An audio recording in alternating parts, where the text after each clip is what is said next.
What is going on, everybody? We have made it to one of my favorite times of the year, draft grades season, baby. I'm especially excited for all of those incoming comments telling me just how useless draft grades are. Look, I know one thing. I didn't spend the last 4 months grinding college tape to not tell you guys how I think every team found value in this weekend's NFL draft and how I see all of these players fitting in with their new teams. Today, I'm going to be giving you my thoughts on every single pick from the NFC West, including any undrafted free agent steals that stood out to me as well. Before we do get started though, guys, if you could do me a huge favor, take just a second to hit that like button down below. I know it sounds silly, but especially in a video like this, it does such a good job telling YouTube to suggest this video out to other NFL sickos just like you guys. So I really appreciate if you could take just a second to hit that down below. And of course, make sure you're subscribed so you don't miss all 8 of my divisional draft grades videos.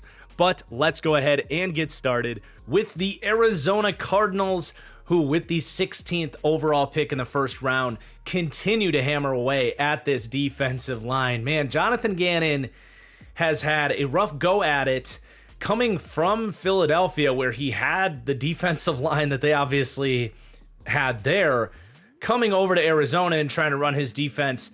He's done what he can, but man, after last offseason, basically every investment they made became unavailable by about week 3 for them. He has officially said enough of that, not just spending in free agency on Dalvin Tomlinson, Calais Campbell, trading over for Baron Browning midseason last year, of course, reuniting with Josh Sweat from Philadelphia, but now really the big one, spending this early first round pick on Walter Nolan, who I just love the fit. I love the value here, who Walter Nolan was a top 12 player in this draft, in my opinion. Great to get him with the 16th pick. And I think this was kind of the big time investment that the Cardinals definitely could have still afforded to make. They put themselves in a position where they didn't have to go D-line, but they certainly still could. And I love how Walter Nolan's going to fit in here. I think he has tremendous upside. Just the traits he has do not come around. The compact power that he has paired with his athletic twitch is really, really special. And you pair those traits with a relentless motor that Walter Nolan has, it makes him an effective run defender. I like pretty much everything he does in that phase. He's not the biggest guy, so he's not going to like dominate double teams, but he goes at it. He holds his own when he can. He can drop that dead leg and eat up some double teams at times, which is pretty impressive for a guy that does weigh in just under 300 pounds. But I think with those traits, man, he has really the groundwork to be a nice pass rusher out the gate and impact the quarterback here in his rookie season. He's got power. He's got an awesome rip move with bend and core power in his abs and his arms when he torques up, staying low through that rip move. But now getting to pair with Calais Campbell, especially, even a little bit Dalvin Tomlinson. Hell, go down the board, man. Justin Jones, Bilal Nichols. There are so many veterans in this room that have had success, and he can kind of pick those guys' minds. And if Walter Nolan can start to develop a real pass rush plan, add a couple more finesse style moves to his skill set, because everything he does right now is really power oriented with just the bull rush and the rip move. If he can start to work in more of a push-pull swim or a cross chop, which he's very capable of, the sky is the limit for Walter Nolan, and definitely worth going for that here with that 16th pick. Even if, you sign some veterans. It's not all about the 2025 Cardinals, especially with a first-round pick. This fills a future need and cements for the Cardinals the most improved unit in the NFL, in my opinion. You go from practice squad talent last year where your top 4 guys were all hurt to now basically 2 hockey lines worth of talent on that defensive line for Jonathan Gannon to rotate around. So it is going to help them a little bit now. I think it can help them a lot of bit in the future, though. Then you go to one of my favorite picks in the entire draft in the second round, where the Cardinals take Will Johnson, the cornerback out of Michigan. Really hard to see this fall from his perspective. Obviously, someone that entered the year hoping to be a top 5 draft pick, and it couldn't have really gone much more south than this. He gets multiple injuries. What was it? A shoulder injury, turf toe. The news kind of comes out throughout the draft as he's falling here that he's got potentially like degenerative knee issues. Yeah, I mean, the medicals were tough on him, and the Cardinals are seemingly rolling the dice that they're going to be able to get Will Johnson out there on the field here, right? Like, a lot of teams were scared, and that needs to be acknowledged here. But man, maybe I'm buying too far into the Jonathan Gannon interview that I heard on Mad Dog Radio, but they were comfortable with the medicals. Only time will tell there. But Jesus, man, to get Will Johnson, who might be the best true corner in the draft, depending on how you want to stack up Travis Hunter there, with the two position stuff and all that, with the 15th pick in the second round, this is unbelievable. And what he could mean for this defense if he hits and if Walter Nolan hits their upside, this has the upside to be the best first, second round haul in the entire draft. And not only is Will Johnson's talent level exceptional, he is the perfect fit for this system. If there was a ding on Will Johnson, it was that maybe he doesn't have elite speed and elite man-to-man ability for the next level. Well, the Cardinals run about as much zone coverage as anybody in the league. Jonathan Gannon comes from that Fangio system, and a very almost identical system to what Will Johnson was running at Michigan, with a lot of quarters, off cover three, the ability to kind of read and react from those off-zone schemes with his eyes on the quarterback, where I think he has excellent hip fluidity, excellent acceleration, and great ball skills. The legendary line going around with him is he had more pick sixes in college than he did touchdowns allowed. Obviously, a caveat here with the health and him being available here in the second round, but I am just a firm believer in this man. I think this could be this year's Cooper DeJean or Brian Branch, with a guy falling into the second round that ultimately should have gone in the first round. I'm giving this an A+ grade. But as we get to the third round, unfortunately, a pick I'm just not a fan of, Jordan Burch out of Oregon. Way too early, in my opinion, for a total project player. I just was so unmoved by Jordan Burch's tape. And look, if he was a third-year guy coming out of Oregon, you could say, well, yeah, he's got that length, speed profile that you look for, and you want to bet on it. But as a fifth-year player, to have really nothing about his game that tells me he's a good football player after 5 years of college football, it's just not a player I'm willing to gamble on day 2 of the draft. If this was day 3, sure. And I understand they like this kind of hybrid build of player, and that's where he is at about 280 pounds. I don't know, man. You already got Darius Robinson. You got Dante Stills. LJ Collier's on this team. I don't envision Jordan Burch being better than even LJ Collier based on the tape I watched, at least out the gate. You know, obviously he's a little younger, could always develop. But I don't think you needed to reach on this hybrid end unless you're really terrified that Darius Robinson can stay healthy.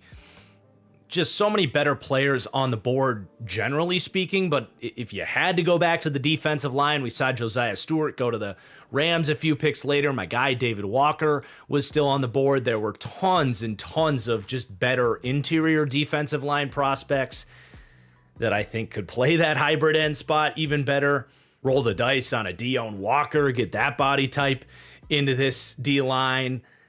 Josh Farmer, see what you could get out of JJ Pegues or Ty Robinson. I just, again, man, you're talking about a guy that at 6'4", 280 pounds. My biggest takeaway with him was Jordan Burch plays like he wants to be a 245-pound speed rusher. He has an okay cross chop, but at that size, it's really awkward, and he hardly wins with it. And he almost never converted speed to power and showed me that he can actually play like the 280-pound, hybrid end that Arizona's going to want him to be. So I can't endorse this pick. I would bet on this one to fail for Arizona. That's just what I saw in the player, and I'm going to be honest about it, and it'll be an interesting one to revisit back in a couple years, obviously. But, I definitely think they got off track with this draft from that point forward. They take Cody Simon in the fourth round. It's just early for me on Cody Simon. That reminds me a lot of Blake Martinez, a linebacker that will play with discipline and a balanced player, but kind of just lets everything come to him. Not an impact linebacker. It's just early for me on a guy that I don't think really ever emerges as a starter or makes much of an impact on your defense. He's more of a take him or leave him 5th or 6th round backup linebacker option to take him in the 13th pick in the 4th round when there's frankly like wide receivers at this point. Like, why are we ignoring the offense entirely for Arizona? I would have loved to see what they got with those first couple picks, come in 3rd, 4th round, grab some values with the offense. You could have had, just for example, Wyatt Milam and Jalen Royals, for example, Jared Wilson and maybe Shamari DK or Dante Thornton to get a true deep threat in this room that would complement the existing wide receivers really well. So really frustrated with those kind of mid-round picks for Arizona. I think they could have really taken advantage of what really were valuable picks in that range. So I do definitely get discouraged with those 2 picks right there. And then they go back to cornerback again. Like, man, are we really still ignoring the offense at this stage?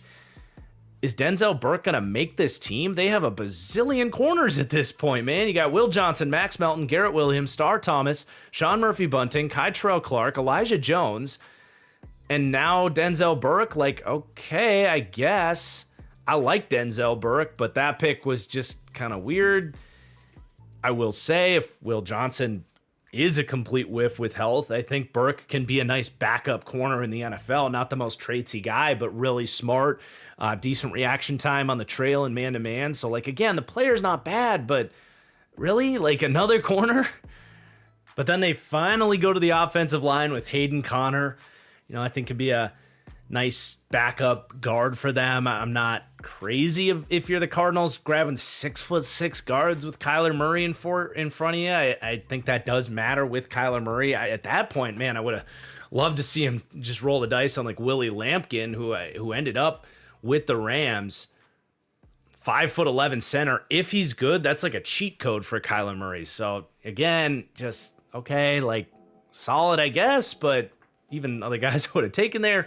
And then they take the dart throw on the very athletic Keaton Crawford out of Nevada. Tested remarkably well. Probably wouldn't have been drafted if not for his testing profile, but obviously someone that can play special teams and maybe can develop in a safety room that they've been able to develop those guys really well. So I ended up landing on a B grade for the Cardinals. I think the Nolan pick was just absolutely phenomenal. I'm obsessed with the Will Johnson fit, but this does remind me of their draft last year where it's like, well, I like a lot of the stuff you did, but you actually had opportunities to do a lot more. And yeah, you could argue it's a little nitpicky to be harsh on a mid-third and an early 4th, but those are real money picks right there. Once you get to the 5th, 6th, 7th round, yeah, sure, but you can find starters and really maximize value there in those 3rd, 4th round picks. And I think the Cardinals did about as bad of a job, in my opinion, of making the right picks in that kind of money zone of picks 75 to 100 there with Jordan Burch and Cody Simon. And I would love to be wrong, but that's just how I saw it. And no undrafted free agent steals either that stood out to me for the Cardinals, by the way. But let's go ahead to the Los Angeles Rams. Very fascinating draft. They trade out of their 1st round pick after the Giants come up and take Jackson Dart. It sounds like that's who they wanted, and that opens up some very fascinating conversations with their overall strategy here. I think the Rams are well aware that it's time to put that QB of the future piece into place. And they wanted that to be Jackson Dart, but got on the phone and kind of a sign from the gods. Oh my God, the Falcons with Raheem Morris, connected to this Rams organization, obviously, was willing to send them their 1st round pick next year. And the Rams are like, well, there's supposed to be a bunch of quarterbacks next year. Maybe we should position ourselves next year to take that guy. And they are obviously going to walk out of this draft with a lot less because they do that. But it is a very good strategy, in my opinion, if you are the Rams, because as we know, you don't want to get stuck in QB purgatory. Sean McVay sees what his good buddy Matt LaFleur got to experience with that transition going from Aaron Rodgers to Jordan Love after they had some time to groom Jordan Love. He wants that. So I will say, like, that's what this draft is all about, in my opinion, not even the picks that they made. And as we now talk about the player that they did take with the second round pick that they also got from the Falcons, and then on top of that, they sent one of their late thirds to the Falcons back. So it was they moved up from the third to the second round and then swapped their first round in this draft for their first round in next year's draft. But the good of that trade down helps elevate a pick that I was really not a fan of, and that was taking Terrence Ferguson with a top 50 draft pick.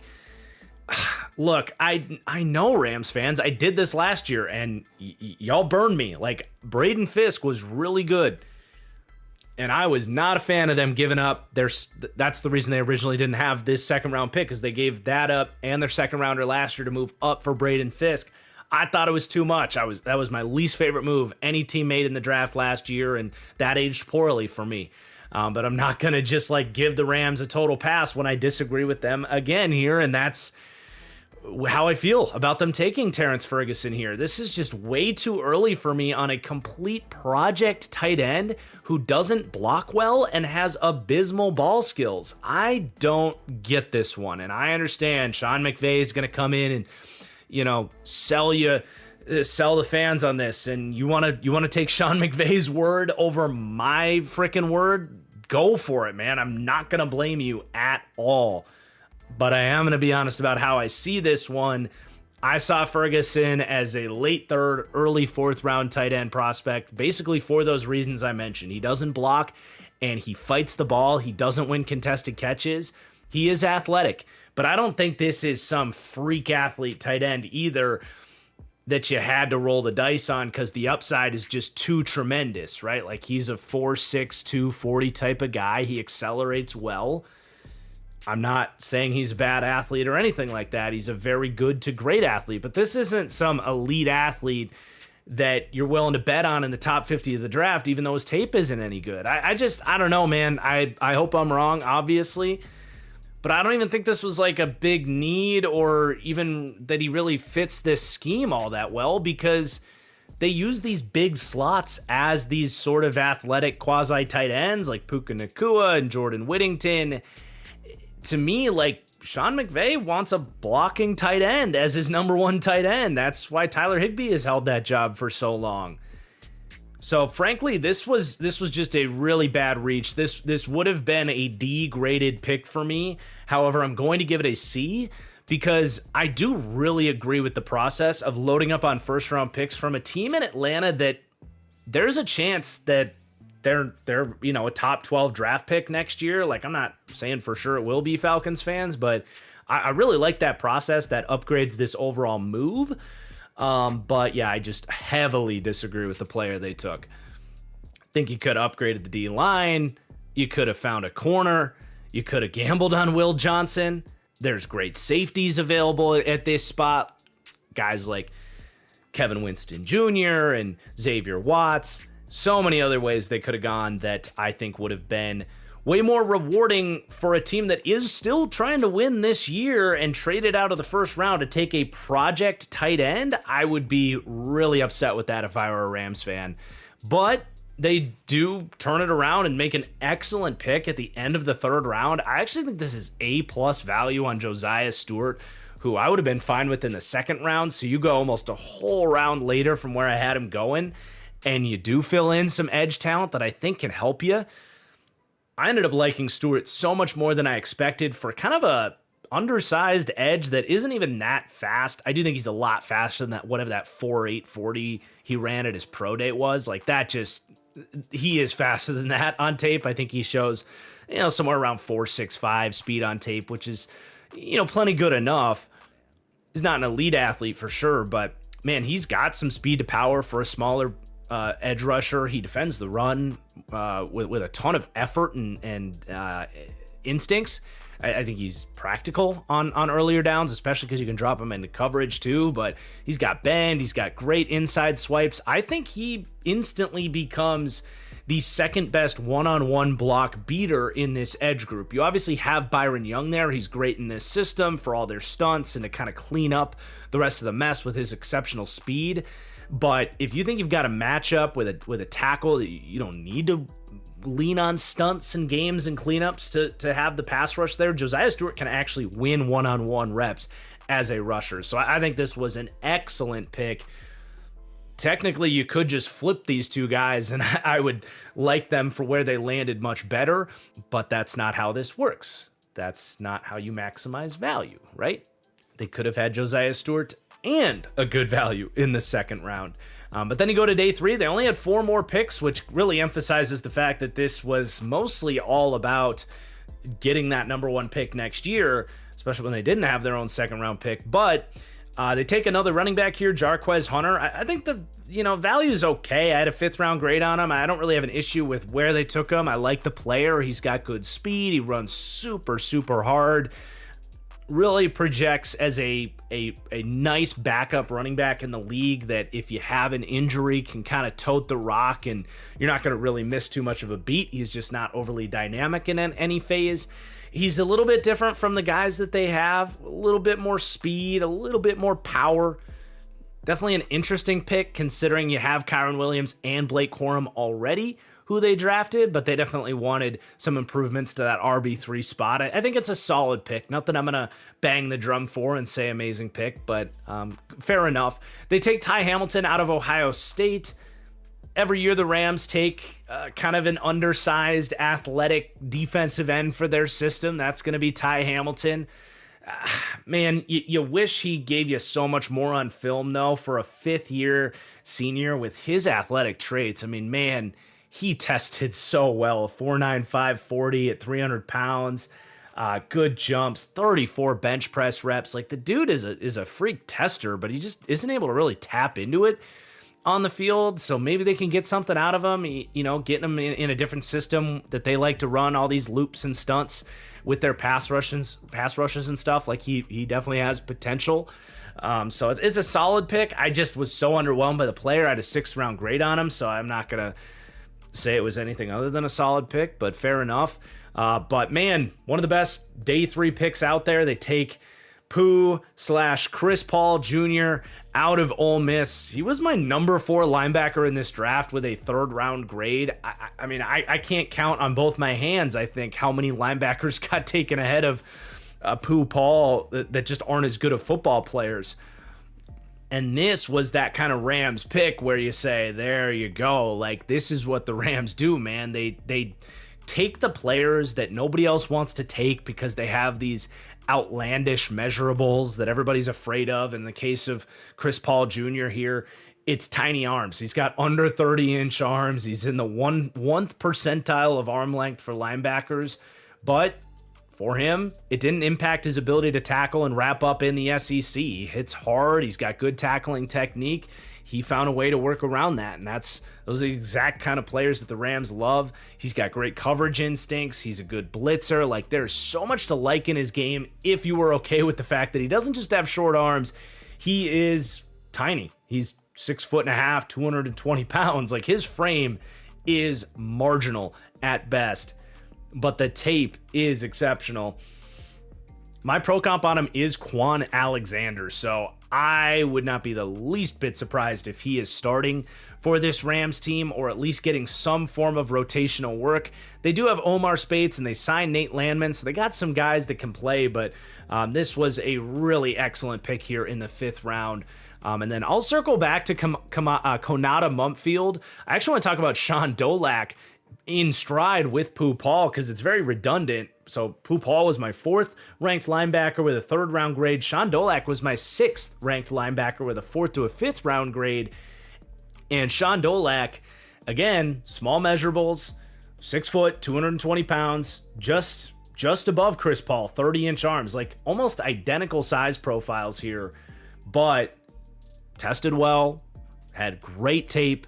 And between the two of these guys, like, they just got good football players. So I love that they did that. So many just bad developmental linebackers got drafted. And it's like, you better really hope you're coaching on those guys over players like Paul and Dolak. So I love that as a pickup. But we can circle back to the 26th pick in the 7th round, which might as well be a priority free agent pickup on Konata Mumpfield, another guy whose measurables are just horrible, frankly. I mean, geez. I wasn't sure he was going to get drafted, and I figured if anybody would draft him, it would probably be the Rams. But 5'11", 186, so he's undersized. He's got small arms at 29.5-inch arms. And not just that, he ran a 4.5 940. Like, yikes, man. But a savvy player, sits down in zone coverage as well. The tape's not bad on him, so at the end of the 7th round, sure, roll the dice on him. I do question at that position if he's got the traits to make it. I do, but I understand why they picked him up. And then they did also get Willie Lampkin. I mean, if you had any reservations about who the Rams front office is, this draft, again, should tell you, because Willie Lampkin is a 5'11" offensive lineman. You got to go back, I think, into the 1900s until the last time we saw something like that. But his tape's fun, man. He's super gritty. He's athletic. He has easy natural leverage at that size. Why not bring him in and see how he holds up against Braden Fisk and Poona Ford and Kobe Turner, and let him compete for a roster spot as an undrafted free agent pickup? So I really like that. At the end of the day, definitely a strange draft for the Rams. I settled on a B- grade. I just really don't like that Terrence Ferguson pick, man. I think they could have had their cake and ate it too, getting that first round pick next year, but then, hitting a grand slam with picking up someone with that 14th pick that had slipped through the cracks a little bit with some of those names we rattled off. I do think they found some players, though, down the board. It's not a waste of a draft. Wouldn't be surprised if either Dolak or Paul, if not both, are starting for them someday. And of course, Josiah Stewart, I think, can be a legitimate piece for them. But the getting the first round pick in next year's draft is doing a fair share of heavy lifting on that B- grade. Let's go ahead and move to the Seattle Seahawks. Very fun draft. They made 4 day 3 picks. They could have had 5.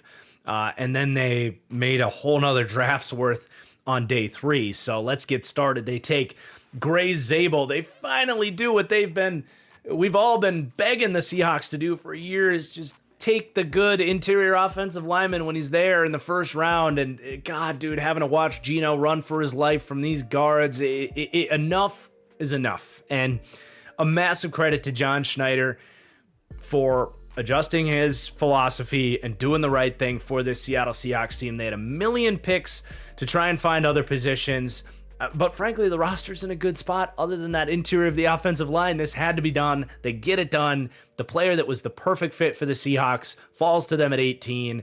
Just a slam dunk, A-graded pick. My 16th player in this draft goes to them at 18, so the value almost lines up perfectly, and a great scheme fit too. Gray Zabel is a great athlete, can block the daylights out of wide zone, and that's what they're going to be doing a ton here with Kubiak coming in. So love that pick, love how they started the draft there. And then with all these picks, they get aggressive and come up for Nicky Manwari. So I'm going to be honest, this is still a little bit early for me on Nicky Manwari and why it's ultimately a B-graded pick, but I don't think, based on how much the NFL loved him, that he was going to make it to them with one of those 2 second-round picks. I want to say they had 50 and 52, and they didn't have to give up that much to go get him with what is almost a first-round pick here. They just had to give up a mid-third-round pick to come up and make this happen, so I actually don't mind that for them at all, jumping from 52 to 35 to get their guy. And even if Nicky Manwari was a late second, early third round guy, another reason I'm keeping this as a B is I do love this scheme fit. How often on this channel have I talked about these Mike McDonald systems all across the league, kind of looking to replicate that Kyle Hamilton role in a 3 safety package for these defenses. Someone that plays essentially as a nickel corner, as a hook zone defender, as a curl flat defender that can blitz off the edge. and bring that kind of length and size to that part of the field that makes that just poses problems to a lot of the modern passing games with RPOs and play action and stuff. You know, dropping that type of athlete into that part of the field presents unique challenges. And I think Mike Macdonald obviously knows the value of that, having done that with Kyle Hamilton with the Ravens, and now he can drop Nicky Manwari into that role with this defense. Now, the big difference here is I have no idea if Nicky Manwari is going to be very good at that stuff. I will say the one thing he did best on his tape that I gave him the most credit for was he is a good intermediate zone defender. I hated his deep coverage tape as a deep safety, and that led to the second, third round grade. But when he dropped into a hook zone, he had some really nice picks, some good ball skills, baited the QB on some throws. So I love him in that area, but man-to-man, I think he's very stiff, so I don't even know how great he's going to be covering slot wide receivers and stuff. I got some worries about that, and especially as a run defender for such a big dude, this is not Kyle Hamilton. Hell, I would say this isn't even Kevin Winston Jr., who I did say is the big, lengthy, freak athlete safety that I would want to bet on in this draft over Nicky Manwari. And Kevin Winston Jr. went to this same system in Tennessee with a Ravens-based coaching staff as well. So that'll be interesting to track over the years. But ultimately, I do trust Mike Macdonald to coach him up in the run defense and just kind of putting him in a role where he does get to kind of pin his ears back and use his size more, unlike that split safety, quarters-heavy defense that South Carolina asked him to play. I'm giving him a chance, right? So I really do see what Seattle was looking for there. And the last thing I'll say is their outside corner or their CB3 spot is pretty thin. Like, they got Josh Jobe listed as their outside starter right now. This does tell us to me that the Seahawks are going to spend a lot of time in three safety packages with Manwari in that slot role. And then you're going to go with Devon Witherspoon and Reek Wallen as your outside corners. And then if you really want to focus on good coverage, you can get into some of those dime and quarter packages where Josh Jobe comes in and probably stay in three safeties. So we'll see what all they want to do. Gives them a lot of flexibility and in some ways kind of fills two needs in one, if you will, based on how they play that scheme. But then the least favorite pick they made was taking Elijah Arroyo with that 18th pick. And I already know Seahawks fans are going to be attacking me for this one because they came to the podium after the draft and were talking up Elijah Arroyo like none other, man. They were saying if he was healthy, this is a top 10 player in the draft. Like, we're going to play him as an X wide receiver at times. It's like, what? Like, you guys, I did not see Elijah Arroyo anywhere close to the way the Seahawks did. And we'll see who ends up being right here, right? But, man, I like the height. I like the hand size. I like the straight line speed, the ability to stretch the seam. It's kind of about it, man. Not the best route runner. I think he is a stiffer athlete. He did not win contested catches for Miami. He's got really thin ankles, so guys just swipe at his feet, and he goes down on arm tackles a lot. The run after catch for a tight end with his athletic levers was really underwhelming. He does not block well at all. And not only that, you got Noah Fant. I get Noah Fant hasn't emerged to the upside that the Broncos hoped for him when they spent a first-round pick on him. But I think his usage in Seattle with all those weapons they've had over the years is the biggest reason why he hasn't produced. I'm actually really anticipating Noah Fant to play well now inside Gary Kubiak's offense with some of these wide receivers departing. I have a hard time seeing Elijah Arroyo beating out Noah Fant in his rookie year. And if Noah Fant plays well, I think very quickly you might forget that you spent a second-round pick on Arroyo. So that's where the Seahawks lost me. I think that was a really bad pick. I had a third to a fourth round grade on Arroyo, and that was a player that I was against consensus on. I understand a lot of people had him in this range and are going to talk about this as a great pick. I'm personally betting against it. That's just my opinion on it. And I'm going to leave it there, and we'll just have to see how that one ages over the years. But then they get back on track with a really fun pick. I think the most ideal landing spot for Jalen Milroe. Like, dude, there's so much to say about this one. I'll try to hit everything. Number one is it's just a great opportunity for him to sit and develop, which he definitely needs. The inconsistency in his game is just all over the map. He ends up going exactly where I expected him to go, 3rd round. So the value lines up here.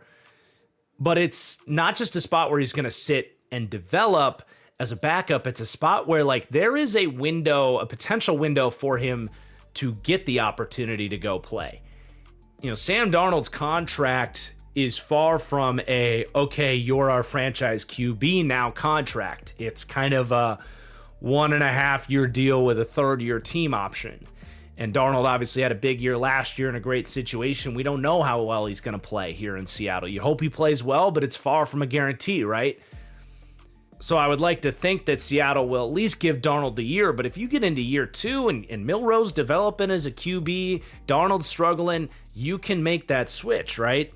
So I think for Milroe, whose prospects as a quarterback almost required that pathway, right? At least a year to develop, but a situation where he might get playing time in the future, that window lines up perfectly. But it doesn't stop there.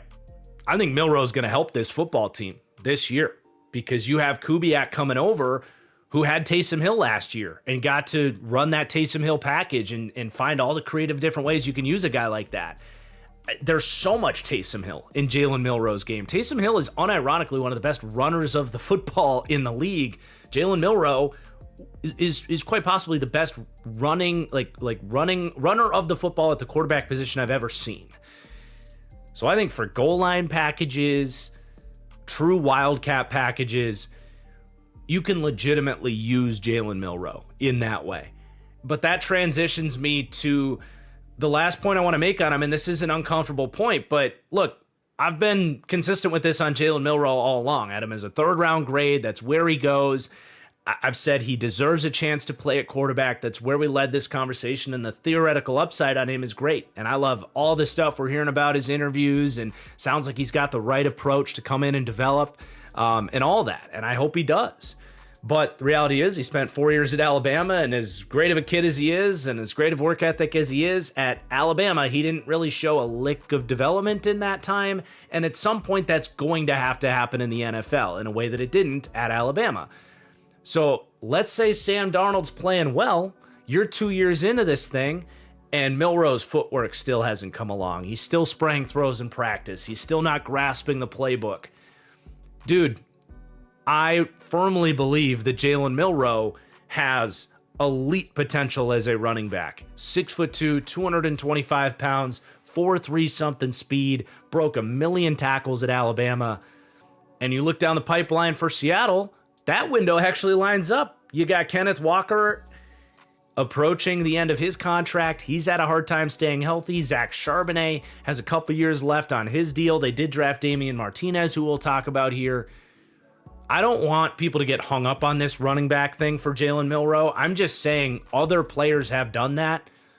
Denard Robinson made the switch to running back, had some decent time at that position in the NFL. Look at what Taysom Hill has done for the Saints, going to play some tight end and that kind of stuff.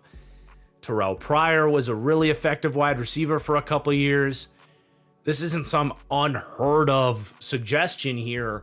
I think as a break glass in case of emergency, there's a route where Milroe can still have a great career as a running back, making that switch at 24, 25 years old at some point. So that's like just a nice kind of fallback plan if things don't work, and I'm dead serious about that. If he develops, great. You hit a slam dunk in the 3rd round. If not, get something else out of these unbelievable athletic tools that he has. So really fun pick. I gave that an A+ just because, the value lined up. But I just think for all those reasons we broke down, the landing spot could not have been any more perfect. This is the team that Jalen Milroe should have gone to, and I can't wait to see what happens. But then you go to day 3. They take Riley Mills out of Notre Dame. I didn't end up getting to his tape, but he was very much on my radar. And physically speaking, he is very similar to Leonard Williams. So as a backup to Leonard Williams, he makes sense if anything were to happen to him in that kind of quasi-hybrid end role that Williams plays for them. And he's got some traits to potentially develop as well. We didn't get testing numbers from him, but he does move well on tape. I didn't get to a full write-up on him, but I did kind of watch some of him as I did a lot of that Notre Dame defense. So not a player I was completely unfamiliar with. I just didn't have a final grade on him, but solid pick nonetheless. Maybe went a tick earlier than I expected, but nothing too big of a reach or anything like that. We'll see how he develops. And then Torrey Horton at the end of the 5th round, great pick. I do kind of wish they would have gone wide receiver earlier, somewhere along the line. Maybe with that Elijah Arroyo pick, could have got like a Kyle Williams or Trey Harris. But Torrey Horton works in the 5th round to come in and compete with Marquez Valdes-Scantling. That's not that big of an ask, to be honest. I think he's got a nice outside wide receiver skill set. Runs good routes, makes tough catches, super slippery after the catch. Got to stay healthy. That was, what really held him back at Colorado State. Kind of delayed his entry to the league, if you will, but great value, man. I had a late day 2, early day 3 grade on him, and they get him at the end of the 5th round, so I love that. Then they take a blocking specialist out of Alabama. They do have A.J. Barner in the building, but I do think they want to maybe even get into like 13 personnel stuff, maybe do some of that heavy package, Taysom Hill Wildcat stuff, and there's just only so many 274-pound tight ends going around, so I think it's a solid enough pick to take Robbie Oust out of Alabama. Then they take an athletic project in Bryce Cabledew, played tackle at Kansas, going to slide inside. I think it's a good pick, man. We saw what happened with Dominique Pooney out of this program last year.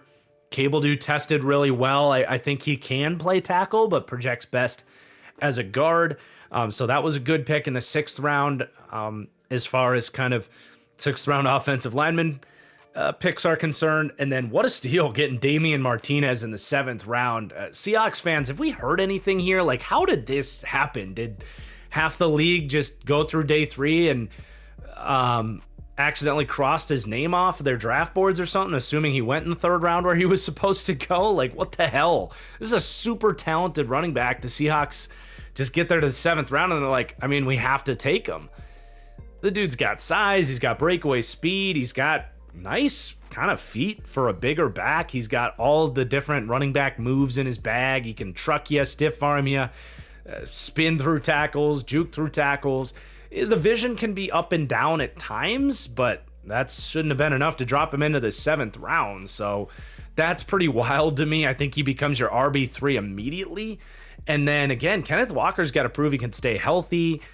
I don't know that Zach Charbonnet is like fully broken through. I think he did some good stuff at the end of last year, but yeah, just too good a value to pass up. Unfortunately, it's probably going to be some time until we get to see Damian Martinez play football. But as soon as he gets an opportunity, I think he's going to show that he can run at a high level in the league. By the way, I just pulled up their Our Lads, and they're actually listing Robbie Oust as a fullback, so that does make even more sense to me, just to circle back to that for a second, considering they already have A.J. Barner as a really good blocker on this team. But we'll leave him listed at tight end for now, and keep that little note in there. Then they go to the Iowa well on the offensive line. I didn't get to Mason Richman or the other Iowa lineman that the Niners took in the 7th round as well. But hard to fault the team for going to that Iowa offensive line. And I will say this, Caleb Johnson had some pretty damn good blocking out of that group, so hard to fault it, and they are very much a wide zone blocking system at Iowa, so even if I didn't get to the tape on Mason Richman, I know the scheme he played in and definitely would fit a Clint Kubiak blocking scheme there. Then they take Ricky White out of UNLV. I was not nearly as high on Ricky White, a player that did have some fanfare from the draft enthusiasts out there. He did block 4 punts on special teams for UNLV, though, so I'm sure the Seahawks love what he might be able to do for them as a gunner, as a punt blocker. Personally, I don't know that he's got the separation skills or the size to be an impact at wide receiver in the league, so I'd maybe even be a little bit surprised if he made this team. But we're talking about a late 7th round pick, so those special teams chops do make sense. They had another pickup in undrafted free agency as well that I would love an answer on, both Damian Martinez and Jared Ivey. What the hell happened here? These guys were like 3rd round consensus dudes.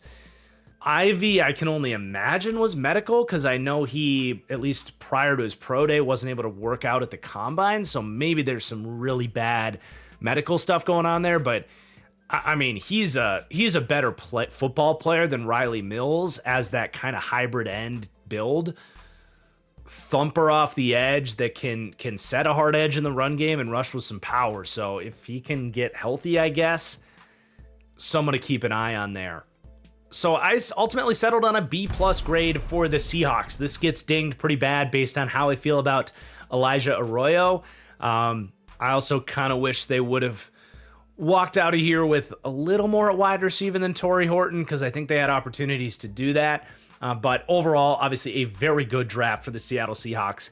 Getting that B+ grade, I think a lot of what they did made a ton of sense, especially schematically speaking. Everything really lines up with what they're looking for on both sides of the ball. But now let's finish up with the San Francisco 49ers, who said, "None shall pass." What? "None shall pass. I must cross this bridge. Then you shall die. I move for no man."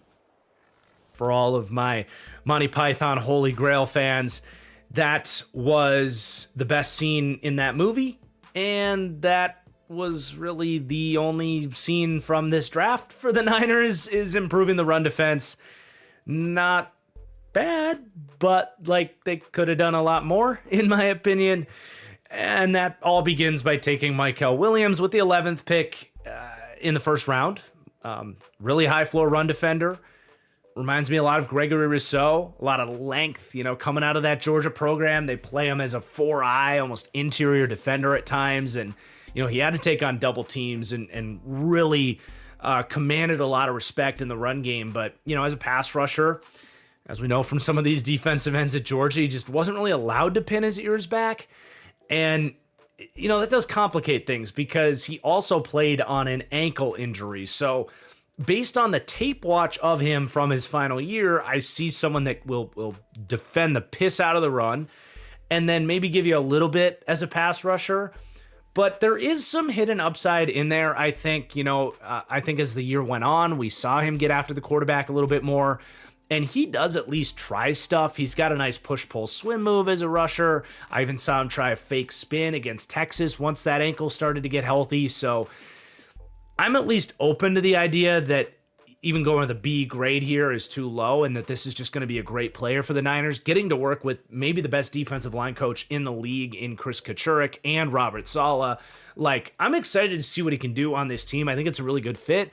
But sticking to my board, he was the 29th player in the draft, in my opinion, and they took him at 11. So I can't overpraise this, but I don't hate it. I'm going to give this a B. I think it was a good pick for the Niners. And then kind of similar analysis on Alfred Collins to a degree, like a little bit earlier than I was comfortable with him, but fills a huge need and not like some horrible reach. I had a second to a third round grade on Alfred Collins. So you take him upper half of the second round. It's just a touch rich, but in many ways, he's kind of the interior defensive line version of Mykel Williams, where he's a really high floor run defender, but the pass rush stuff just isn't really there for him. Now, I think Mykel has a much higher theoretical upside as a rusher for the reasons we talked about there than Alfred Collins, where I just don't think I feel very confident in saying he doesn't have the athleticism to impact the QB on third downs. And that's why ultimately this is a B graded pick. It's a little bit earlier for a guy that I think is going to be at his best just as a 2-down run defender that you might want to take off the field on third downs. But his run defense tape is teach tape on how to defend the run, and that was clearly the focus for the Niners. He's a guy that I think he can play the nose. He's 6'6", so sometimes those double teams can get up and under his pads and drive him back a little bit. But he can take on double teams from the nose. But the Niners are more of an even front style team anyway, so he's going to play a lot of 3-tech or 2-eye, and he can get those one-on-one block opportunities where he has just outstanding stack, peak, shed technique, great length. And between those two guys, that run defense is going to be much improved. Now, you get to the end of day 2 here, and I just was not a fan, man. They take Nick Martin way too early, in my opinion. One of the biggest reaches in this draft, and the Niners have really become infamous, unfortunately, for just lighting third round picks on fire. And for the draft grades are useless crowd, the Niners have been a team where I've kind of been able to show, like, no, they aren't always useless. I slammed them for taking Cam Latu in the third round. Danny Gray, Tyron Davis-Price, wasn't a fan there. This reminds me a lot of that. Now, last year, they did nail the Dominique Pooney pick in the third round, so they're hoping that that can be the case here. But yeah, man, Nick Martin is a undersized run and chase speed linebacker that played in the Big 12 in a ton of space. I like his instincts. I like his speed to the ball. That's really where it stops. He struggles to break down at the tackle point, missed his fair share of tackles. He's too small to take on blocks. I actually didn't think he flowed well with traffic and zone coverage all that well. He's a true developmental, undersized, speed-based linebacker. And I think they reached tremendously for this player. So hopefully I'm wrong, but that's how I saw him. And then they take Upton Stout at the end of the third round. Now, I talked about this a little bit with the Broncos where, I'll give some teams a little bit of grace for reaching on slot corners in this draft because there just weren't very many of them. But it's still a reach. I like Upton Stout. I really hope this works out. But he's tiny, man. He's so tiny. 5'8", 180 pounds. It's hard in the modern NFL with the rise of the big slot in the league. The way these teams are able to kind of get the ball out to the perimeter, really stressing slot corners in a tackling situation, and the fact that defenses are basing out of nickel so much more often than maybe 15 years ago, where if your slot corner was 180 pounds and tiny, it was all about coverage. Now it's about so much more than that. So I have my questions. He plays hard. He's quick. He's an instinctive coverage player. So I'm not ruling him out working out, but he was definitely a mid day 3 type of prospect for me, and they take him here on day 2. So that was a C graded pick for me. I'll be pulling for him. I would love to be wrong, especially about that one, because he is a fun player. But day 3, they did do some good stuff. CJ West is just another building block on top of that mentality of trying to stop the run. He ends up going where I had him going here in the 4th round. He tested well, but as a pass rusher, he just doesn't get off the ball and have any sort of killer instinct as a rusher. So maybe Chris Kachurik could get more out of him on pass rush downs. But if they don't, that's fine. I mean, I've got him graded as a super high floor run defender out of Indiana. And man, him and Alfred Collins might damn well start. With how that defensive line is set up, I definitely think he's better than Jordan Elliott. I like Kevin Givens for what he is. Evan Anderson did some stuff as an undrafted pickup last year. That's about it, man. So you may have drafted your starting DTs in the 2nd and 4th round. Now, you're not really getting an ounce of pass rush from those guys, so there's some drawbacks there. But, again, you shall not pass. Then you get to the end of the 4th round, they take Jordan Watkins. I'm familiar with Jordan Watkins. I've seen my fair share of him. Watched a lot of those Ole Miss passing games over the years. You see the number 11 in those jerseys, and it's hard not to think of A.J. Brown. So I didn't get to the final write-up on him. He was pretty far down on the kind of consensus rankings and where he was projected to go. But he's got some potential as a deep threat. He really came on late in his Ole Miss career. Week 10, he had a 254-yard, 5-touchdown game against Arkansas. So certainly earlier than I expected him to go, but he did run a 4.37, and the Niners are looking for some speed. I don't think they really hit that with Jacob Cowing in the 4th round last year. So and they obviously missed on Danny Gray, who we mentioned, another one of those 3rd round picks that wasn't a huge fan of. But they want that true field stretching speed in this offense to be that kind of numbers changer in that game breaker. So I understand the pick. It's not necessarily a player I would bet on working out, but I get it at the end of the 4th round when we saw a run on those speedy guys go. But then they take Jordan James in the 5th round. I love Jordan James. Very quietly is going to have an opportunity to make some noise here. They obviously have Christian McCaffrey. We'll see how he can recover from the injury last year. I don't know necessarily what to think about that, but after McCaffrey, Isaac Guerendo is a nice big play threat, but not a great player for every run scheme. He's kind of a wide zone only runner, and he's a very boomer busty. Did some good stuff last year for sure, but Jordan James is like the opposite of Isaac Guerendo.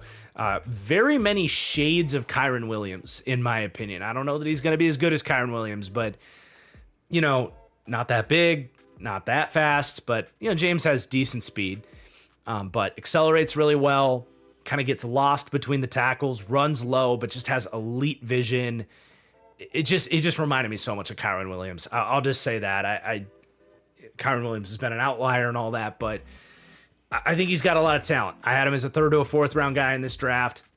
Was my RB12. So to get him in the 5th round is great value, and I like the fit. And then they take Marcus Siegel out of Kansas State. I actually had a higher grade on Marcus Siegel than I did on Upton Stout. Siegel played kind of a hybrid safety defensive back role. I think it's a really good landing spot for him. Needs to improve his anticipation and certainly his zone IQ. He played a lot of man for Kansas State, but a lot of speed, loves to hit. I think he can compete at slot corner for this team out the gate, where they have basically a wide open competition coming in. But their safety depth is in question as well. Malik Mustafa very quietly tore his ACL at the end of the season. That's just brutal. Love Mustafa. But you got Jair Brown and then really nothing else. So he's in an opportunity to compete. I don't know that he's quite ready for it, but he's got some physical talent. So I thought it was a good pick, good value. I have a 4th, 5th round grade on him. He goes at the end of the 5th. Then you fast forward to the 7th round. They grab Curtis Rourke, quarterback out of Indiana. Reminds me a lot of Nick Foles. I think he could be a nice career backup. I'm not going to sit here and say he's the next Brock Purdy. He doesn't have that mobility to his game. But a smart QB, ran the show at Indiana, tough dude, played through a really tough injury there. And, he throws a pretty looking deep ball. That's where the Nick Foles comp especially comes in, not just being a pocket passer, but he doesn't have the strongest arm, but he really kind of has that tear dropping kind of moon ball type of deep ball there at Indiana. But, we've spent a lot of time talking about how QB friendly this offense is, and I think he could have a nice backup on a rookie contract there after Mac Jones plays out a year or two here. And then, again, they took that Iowa lineman, Connor Colby. Didn't get to those Iowa linemen, unfortunately, but I can't blame anybody for rolling the dice on linemen out of that program in the 7th round. Those guys are just professionals. You don't go to play football at Iowa if you don't love the game. So you're at least getting that side of things worked out, and you're getting good coaching at Iowa too. So you kind of know what you're getting all the time with these guys. And then they go Junior Bergen, wide receiver out of Montana, who I frankly don't know anything about. He is a 5'10", 180-pound wide receiver who ran a 4.53 and had good agility testing. So I guess a slot type, but that's their draft. And then they do get Corey Kiner as well. That running back room, it's going to be a fun, RB3, RB4 competition there. They have Jordan James. They pick up Israel Abanikanda from the Jets, who's still only like 22 years old. And then Corey Kiner, a lot of contact balance, good vision, crazy production, definitely was draftable in my opinion. I had a 5th round grade on him as well. So, the Niners have a very deep running back room in my opinion for whatever that is worth. So not my favorite draft, obviously. I with all these picks, they're going to have contributions. And the one thing they set out to accomplish, which is improve the run defense, raise the floor of that group so that you can get to 3rd downs and let Nick Bosa do his thing. They accomplished that, in my opinion, but they had a lot of picks and could have accomplished even more than that, especially with those 3rd round picks, man. I just was not a fan. And even the 2 picks, 1st and 2nd round, they did make, I don't think were slam dunk picks by any stretch of the imagination. So I went C+ on the Niners draft to wrap up the series here with the NFC West. And that is going to do it. Now, every single pick, all 32 teams' drafts have been discussed here throughout the course of these 8 draft grades videos. Let me know your thoughts down below. Let me have it if you think I'm just a hater. Obviously, if I criticized a pick, I'm hoping I'm wrong. I would love for all of these players to succeed. I'm just telling you like I see it. But with that, you guys, I am going to be taking a 2-week break. This setup behind me, this wonderful setup from the house we have been renting, is going to be no more. We will be heading to our new house and going to be taking some time off, of course, but taking some time too to get set back up and get ready for our summer deep dive series. Should be looking at the end of May for our first deep dive.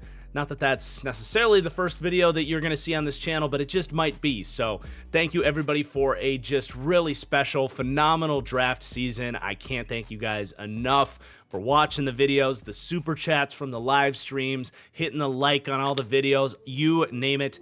I'm so happy to have the best community out here in the football world. So a special shout out to you guys as well.